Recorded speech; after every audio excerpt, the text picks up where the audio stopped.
샬롬. 그리스도 안에서 믿음은 표현과 간증을 요구한다. 간증은 믿음으로 사는 생활의 일부분입니다. 당신이 강한 믿음을 소유하기 원한다면 주님께서 당신에게 하시고 있는 일들을 계속적으로 말하십시오. 당신이 더 많이 말할수록 주님은 당신에게 더욱 실제적인 존재가 될 것입니다. 다시 말해, 당신이 말하지 않으면 않을수록 주의 존재는 실제화되지 않습니다. 믿음은 사랑과 같습니다. 그것은 심령, 즉 영에서 나오는 것입니다. 믿음은 사랑과 마찬가지로 계속적인 고백을 통해 지속되며 그 기쁨을 누리게 됩니다. 마치 남편과 아내가 사랑을 서로 더 고백할수록 사랑이 더 자라나는 것과 같습니다. 예수님의 생애를 주의 깊게 살펴보면 그의 공적인 사역이 시작될 때부터 십자가에 달릴 때까지 예수님은 언제나 그가 누구이며 그의 본분이 무엇인지, 그의 일생의 사명이 무엇인지를 고백하고 있는 모습을 발견하게 됩니다. 한 예로 예수님은 내가 아버지에게서 나와 세상에 왔고 다시 세상을 떠나 아버지께로 가노라. 요한복음 16장 28절라고 하셨습니다. 이것은 사중적 고백입니다. 그것은 예수님의 성육신으로부터 승천까지의 삶입니다. 예수님이 하신 가장 담대한 고백 중에 하나는 나를 본 자는 아버지를 보았거늘 어찌하여 아버지를 보이라 하느냐. 요한복음 14장 9절라고 한 것입니다. 이 얼마나 담대한 고백입니까? 요한복음 12장에서도 이 말씀이 기록되어 있습니다. 나를 보는 자는 나를 보내신 이를 보는 것이니라. 나는 빛으로 세상에 왔나니 무릇 나를 믿는 자로 어둠에 거하지 않게 하려 함이로다. 다시 한번 강조합니다.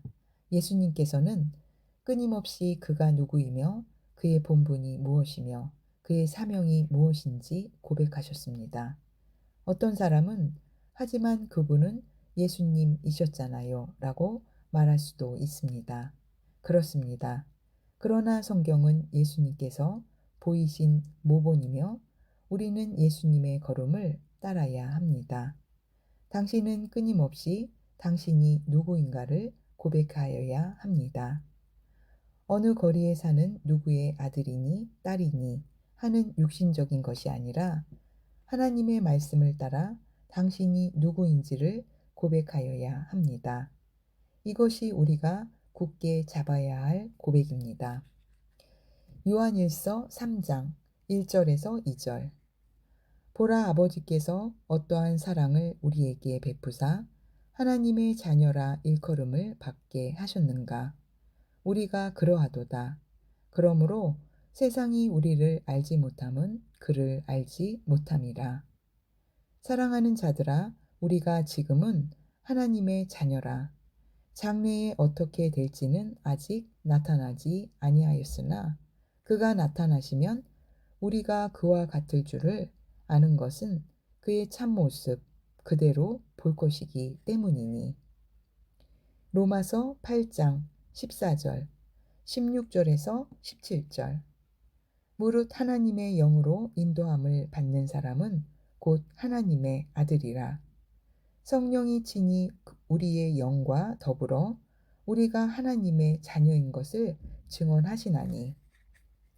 자녀이면 또한 상속자, 곧 하나님의 상속자요 그리스도와 함께한 상속자니 우리가 그와 함께 영광을 받기 위하여 고난도 함께 받아야 할 것이니라. 우리는 하나님의 자녀입니다. 하나님의 아들들입니다. 하나님의 상속자요 그리스도와 함께한 상속자입니다. 우리는 기쁨으로 하나님과의 관계를 고백합니다. 어떻게 우리가 그와 관계됩니까? 우리는 하나님으로부터 태어난 하나님의 자녀입니다. 하나님은 우리의 아버지입니다. 우리는 그의 자녀입니다. 우리는 담대히 하나님의 아들, 딸로서의 위치를 취하고 우리가 누구인가를 고백해야 합니다. 할렐루야! 하나님이여, 내 속에 정한 마음을 창조하시고 내 안에 정직한 영을 새롭게 하소서. 시편 51편 10절. 오늘도 승리하는 하루 되십시오. 아멘.